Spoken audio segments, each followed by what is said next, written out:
The United States, for its part, has shown little sympathy for Pakistani concerns about the Indian presence in Afghanistan. Its message to Pakistan has been that it intends to remain engaged in the region and that there's nothing basically to worry about.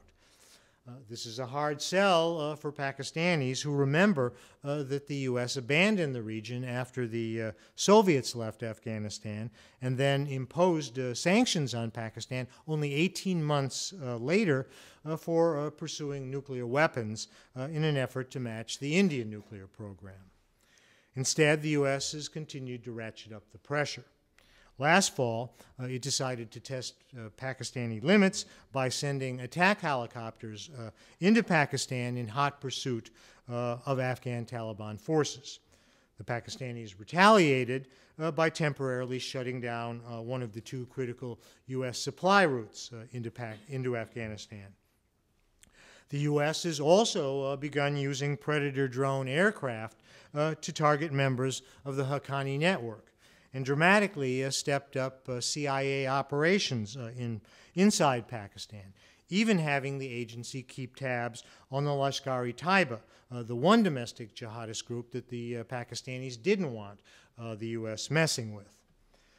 This came to a head early this year when a CIA contractor named Raymond Davis was arrested in Lahore for killing what turned out to be two ISI informants who were tailing him. In return for his release, the CIA agreed to keep Islamabad better informed of its activities. But just 6 weeks later, the U.S. carried out the raid against Osama bin Laden, who just happened to be hiding out in a compound less than a mile from the Pakistani version of West Point. The raid, conducted without Pakistani knowledge or permission, sent relations into an even deeper freeze from which they still struggle to emerge.